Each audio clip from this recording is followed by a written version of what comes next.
1,000 subscribers isn't just a number, it's proof that our stories matter to you. Help us get there and unlock the gift together. Wrapped gift. I had been gone for 11 months. 11 months of dust, heat, and silence in a place far from home. When my boots finally touched American soil again, all I wanted was peace. A quiet house, my husband's arms, maybe a cup of coffee on my own porch in my own time. My name is Captain Sarah Bennett. I serve in the United States Army.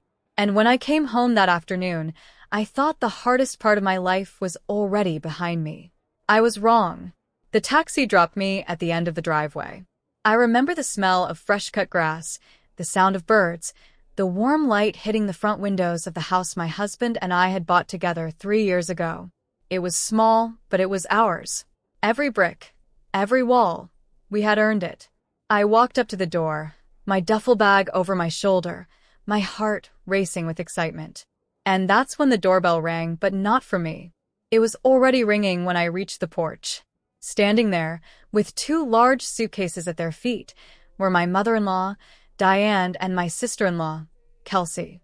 "Surprise," Diane said, without even looking up from her phone. "We're staying here for a while." I stood frozen for a moment, still in uniform, still holding my bag. My husband, Mark, appeared behind them, avoiding my eyes. "Sarah, honey, I meant to call you," he said. "Mom's lease ended. And Kelsey just broke up with her boyfriend. It's just temporary." Temporary. That word would come to mean nothing in this house.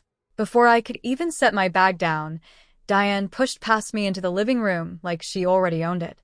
She placed a folded piece of paper into my hand. "Here," she said. "House rules. So there's no confusion while we're here."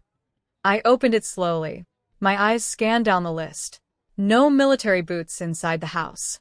No waking anyone before 8 a.m. Guest bedroom, meaning my home office, now belongs to Kelsey. Kitchen schedule. Diane cooks breakfast, Sarah cooks dinner. Sarah keeps the noise down. Some of us actually sleep at night. I read it twice. Then I looked at my husband. He said nothing. He just stared at the floor like a man who already knew he'd made a mistake, but didn't have the courage to admit it. I could have exploded right there. I could have shouted, thrown the paper down, demanded answers. But 11 months in the field teaches you something valuable. Patience is a weapon too. So I simply smiled. "Understood," I said calmly.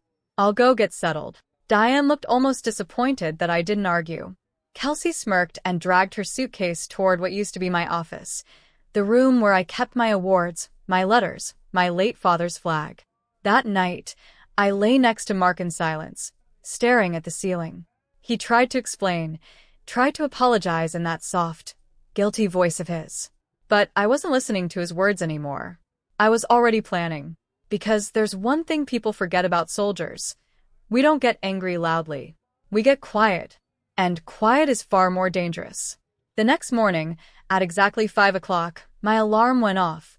Army time. Muscle memory built over years of early formations and long marches. I got up, made my bed with hospital corners, and walked downstairs for coffee. Diane was already in the kitchen, going through the cabinets like she was taking inventory. "You're up early," she said, not looking pleased. "Rule 2, remember? No noise before 8. I didn't realize breathing counted as noise. I replied, pouring my coffee. She ignored the comment and continued rearranging my dishes into her system. I noticed something on the counter, divorce paperwork, half hidden under a magazine. Not mine. Hers. Diane had been divorced from Mark's father for over a year, and apparently, she had walked away with far less than she expected. That explained a lot. This wasn't a visit. This was a landing zone. She needed a place to rebuild, and she had chosen my home, without asking, as her new headquarters. I said nothing. I finished my coffee, put on my uniform for follow-up medical appointment, and left for the day. But before I walked out, I noticed something else. Kelsey was in my office, going through my paperwork, bank statements, files, documents that had nothing to do with her. "Looking for something?" I asked. She jumped, startled. "Just curious about the house stuff. Since we live here now." We. That word hit differently. I didn't argue. I didn't confront her. I simply walked out the door with a plan already forming in my mind, one that would not involve shouting, threats, or drama. Because the best kind of justice is the kind people don't see coming. Over the next 2 weeks, I played along. I followed their rules. I cooked dinner. I kept my voice down. I let them believe they had won. But behind that calm face, I was gathering everything I needed. I noticed the small things. Diane was using my late father's antique china, the set from my childhood home, as if it were hers to display. Kelsey had opened a store credit card using our shared address, without permission, running up charges under my roof. And Mark, my husband, kept silent through all of it, terrified of upsetting his mother more than he cared about protecting his wife. I began keeping records. Photos.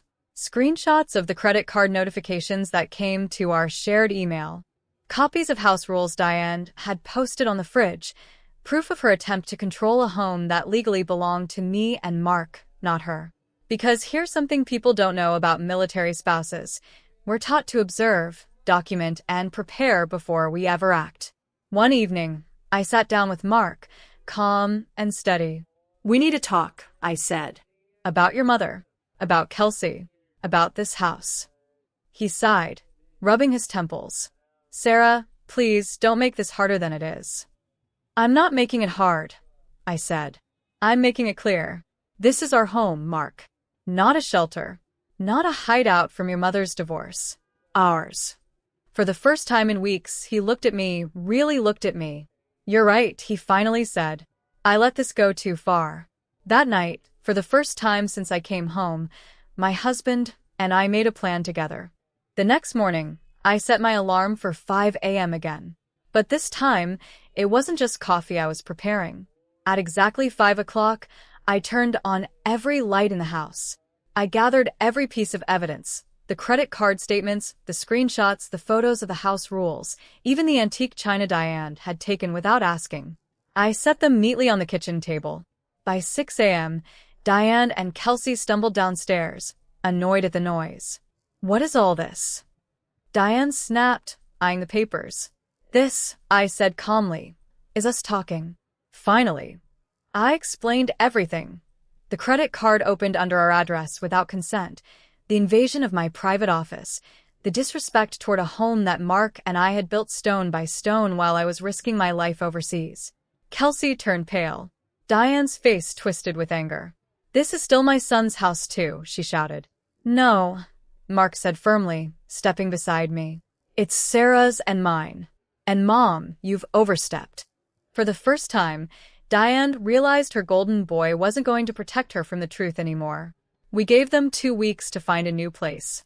Fair but firm. I even helped Kelsey find an affordable apartment nearby, because despite everything, I wasn't trying to destroy anyone. I simply refused to be controlled in my own home. Diane, however, didn't leave quietly. She tried one last move, spreading rumors to family members that I had kicked out my husband's poor, grieving mother. But I had proof. Screenshots, documents, timelines. When the family saw the truth, her story fell apart completely. Within a month, both women had moved out. The house was quiet again, a peaceful, earned kind of quiet, not the forced silence Diane had once demanded. Mark and I rebuilt our marriage from that moment forward, with new boundaries and honest conversations. He apologized, not once, but many times, for allowing his mother to take control while I was away defending our country. Looking back now, I realized something important. Betrayal doesn't always come from strangers or enemies. Sometimes it comes quietly from the people closest to us, wrapped in politeness, hidden behind smiles, disguised as just visiting for a while. But here's what I learned in the military that saved me at home too. Never react in anger. Observe. Prepare. Then act with calm, unstoppable resolve. I didn't yell. I didn't fight. I simply gathered the truth and let it speak louder than any argument ever could.